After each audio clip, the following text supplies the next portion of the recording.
1 week later and the hype is real. This is the 2021 Tesla Model Y long range. Perfect. Hands down, this is the best car I've ever owned.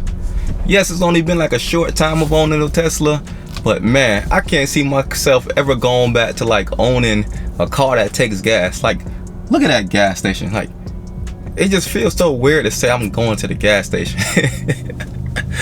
I know it hadn't been that long, man, but just charging your car up at night, never having to worry about going to the gas station, just been so clutch so far. For me, having a Tesla and going back to like a regular gas car would be like having a smartphone and then going back to like a flip phone. It's like, how do you text on this thing? Like, where's the on-screen keyboard? What do you mean this is not touchscreen? You know, like, that's like how you kind of like compare it to it. Like, what you mean I got to go to the gas station?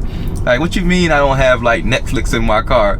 Like, it would be really hard to like go back to like a regular car coming from a Tesla. People ask me all the time what it's like to own a Tesla, like drive a Tesla.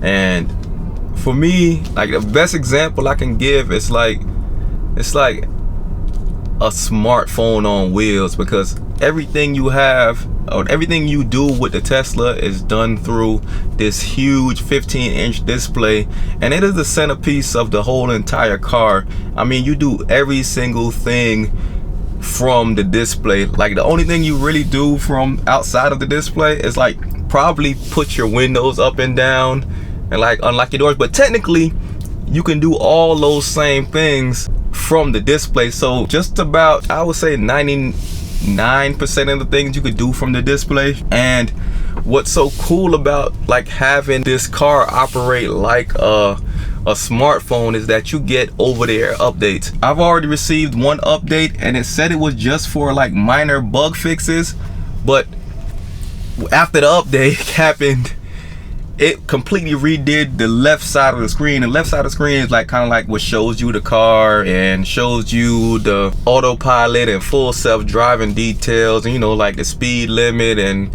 the speed of what you're going. And that whole side was kind of like done over. I noticed it like after the update hit, like I noticed that whole side was just done over. And to me, I think it looks better and it's more functional, but the display itself could be a little bit overwhelming when you see this huge display and seeing all these different options to touch on the screen. But like after like about an hour of like just messing around with it, and especially like after the first day, I kind of like knew where everything was at, so I wasn't really confused with it no more. So I mean, yes, it'll be kind of overwhelming to just see that this big display and seeing all these different options and these different settings, but a lot of the settings that you choose and select, like once you set them that first time, you won't technically have to go back in there again and make any changes. You don't really go deep into those settings that many times to where you need to like mess with the display too often. I could really make a whole entire video just going over the display, because it is a lot of options on there, and it is quite a bit you can do with it.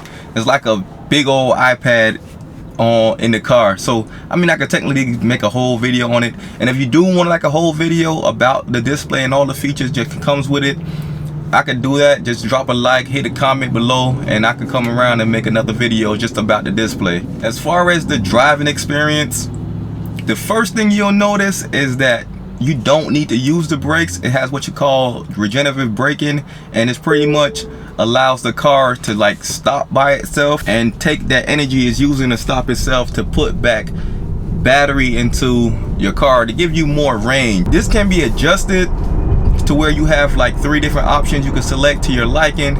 So you can do what is set to, and default is hold. So hold is a regenerative braking, you get the most mileage out of that. And then you have like roll, which operates like a normal car where you take your foot off the gas and the car will continue to roll. Then they have like creep, and that still uses regenerative braking, but it doesn't ever come to a full stop. It just like creeps a little bit.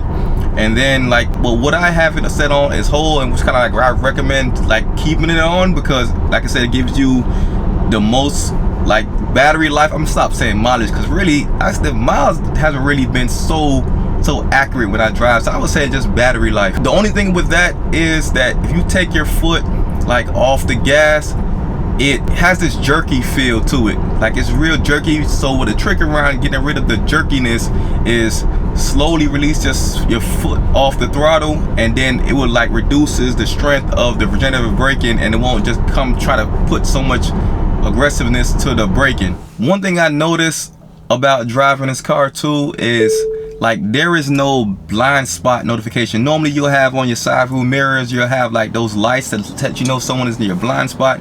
You can technically kind of see that on your display, like when you have like autopilot or something like that, it will show you like on this display that there's someone to your side. But I don't really like to rely on that too much. I think it's much faster to just have that notification on your side view mirror. But the blind spots on the Model Y isn't that bad to where it's like you need it so often, but it would have been nice to still have that blind spot notification. One thing that annoyed me is not having a garage door opener. Like, why didn't the car come with a garage door opener? I did read that the Model Ys or the Model X and S did come with a garage door opener at one point in time, but I guess now they decide they don't want to include it anymore, and they want to charge you an additional $300 to get it shipped to you. Then you have to someone comes and install it for you. So I figured that out. I ordered one, it delivered, it came like this little box and tell you not to open it and whatever.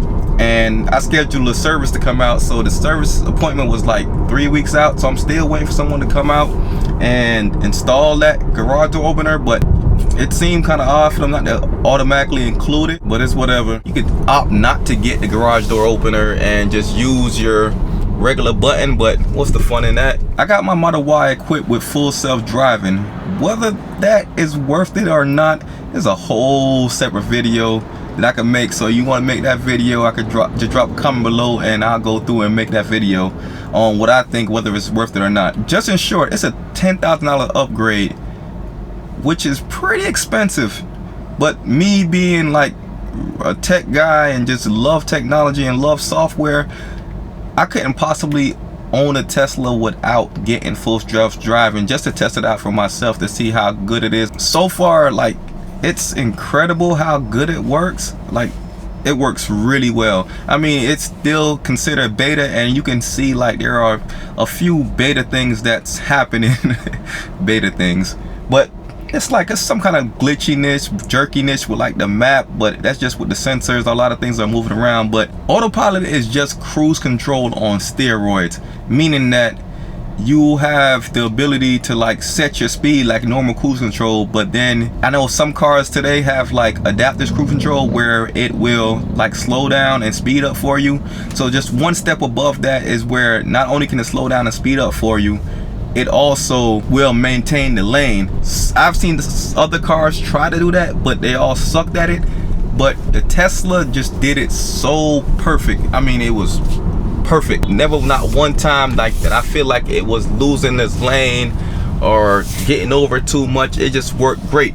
But with full self-driving, it takes it to a whole nother level where it would actually like change lanes for you. So you would have got a feature that called like navigate on autopilot, and it would change lanes for you. It has like a bunch of different modes, and I changed mine. I think it's called like, it's like an aggressive mode where like it would try to like go over and like speed up. I think it's called like Mad Max. It's a great name, by the way. It's called Mad Max. And pretty much what it does is like it'll be more aggressive with changing lanes. Like it would like change lanes and speed up at the same time. And you have like other options where you can, when it's trying to change lanes, instead of like changing lanes by itself, you would have to like tell it to change lanes. Like, so it would say it needs to change lanes, but then you have to like approve it changing lanes, which not that fun. It's not that fun to say, oh, it's okay for you to change lanes. I want it to like make a decision, change lanes, and do it by itself. So I turned that setting off where I need to confirm changing lanes. But technically, what I've noticed so far is that even though I don't have to confirm changing lanes, right before it asks to change lanes, right before it notifies me that it's about to change lanes, it also always tells me to apply pressure to the steering wheel. So it's technically still asking me to confirm it changing lanes, but not really asking me, if you kind of get it. So it's not telling me to hit the turn signal to confirm changing lanes, but it's telling me to grip the steering wheel to check to see that I'm paying attention. But it's also really saying that every time it's trying to change lanes, it also always tells me to grip the steering wheel. It's really cool to see, like, on the display how when you have full self-driving enabled, I don't even think it needs to be enabled, but just to see how it recognizes objects on the road. So like, it recognizes the lanes, it recognizes a truck versus a car, it recognizes the motorcycle. And like the other day too, like, it was really cool where someone was walking in the street and it kind of like showed a person like walking in the street. So the way I identify different things on the road is just like, I don't know, it's like really cool. Like, even like seeing like a bike lane show up on the display or a turning lane, like it's just really cool. And even like showing like the traffic lights. And then like a really cool feature too is like, if I'm sitting at a red light and it turns green, it has ability to like notify you, say, hey, it's a green light. So I keep that on. I don't know, just to make sure I'm always paying attention, or if I'm not paying attention, I won't get honked at because my car already let me know that the light turned green, so I need to go. So just little things like that on the display. It's really cool with kind of full self-driving. And then even on top of that, not necessarily have to do with full self-driving, but the display, like I said, I can make a whole another video on the display, but just like the little small details with what it shows on your car. Like, if you pressing on the brake is on, like, it will show your brakes light. If your headlights is on, it will show like your lights are on.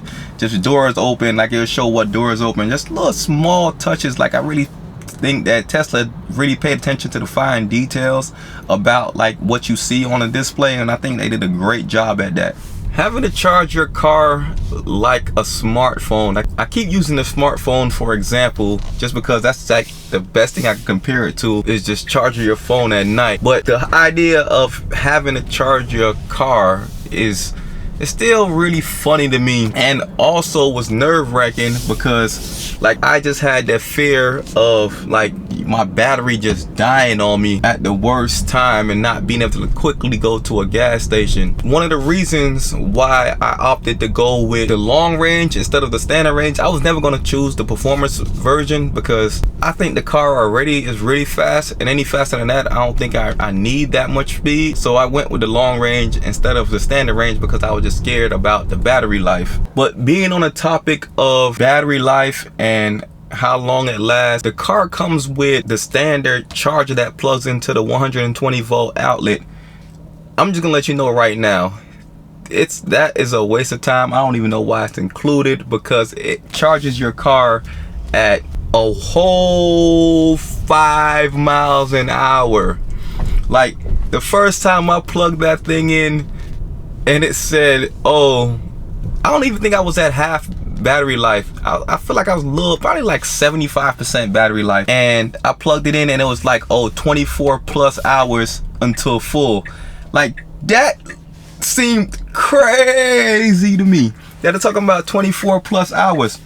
So I did order the NEMA 1450 charging adapter, and which that is just like a faster charger and for your home, and it runs off a 240 volt outlet. I had to get one of those installed. Unfortunately, even though I had it installed, the shipment was delayed on the actual adapter, so I had to go almost the whole first week of owning the car without that charging cable. So with that, I end up going to my first supercharger I went to. It just was cool. One thing was just cool, just see other Teslas just hanging out there, but also that supercharger is really a supercharger. Like, I was at about a little less than 50% and I was fully charged in less than 30 minutes. And during that 30 minutes, I was just hanging there waiting for it to charge. I just cut on Netflix and was just watching a quick little TV show. Another thing about this display, it just has all these apps. Like, you can play a game, you can watch something on Netflix.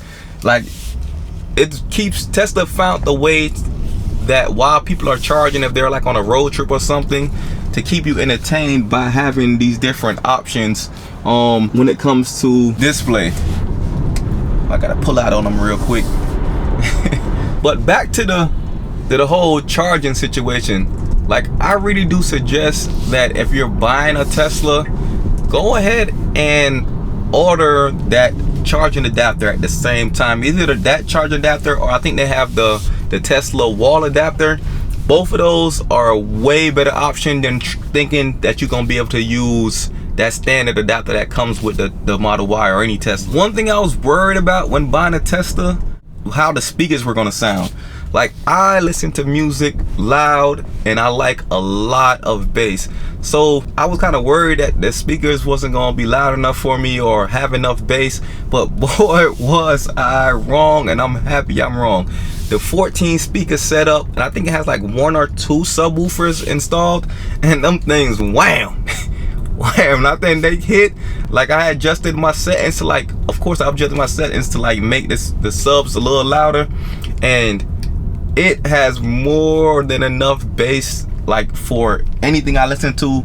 And like, even like when watching a YouTube video or watching a show on Netflix, like the sound is like crystal clear, like everything is perfectly balanced. Like, this is probably the best audio system I've ever heard in a car. Like, this Tesla's like a lot of best for everything. But it's just kind of like shocking. Well, I wouldn't say shocking. It was still surprising that Tesla did put that much thought into building such a immersive experience with the audio. But other than that, my delivery went really well. I didn't find any issues. I didn't have like any panel gaps. I didn't have any misalignments. I didn't have like nothing wrong with like the doors or cracks or scratches anywhere. So I don't know if I was just lucky or Tesla really got their quality control under wraps, but I'm really happy with my purchase. Like, I know it's only been a short time with me having the car, but right now, like, I'm really enjoying this car. Like, I don't see there's any way possible that I would ever go to anything other than a Tesla, unless some other person, like company like Rivian or something, comes along the way. But this car is pretty amazing. But that's it. This is another Joe Tech Talk. Don't forget to hit the like button, subscribe, and notification if you're really feeling this video. But that's all I got for y'all today, man. Thanks for watching, and catch me in the next one. I'm out.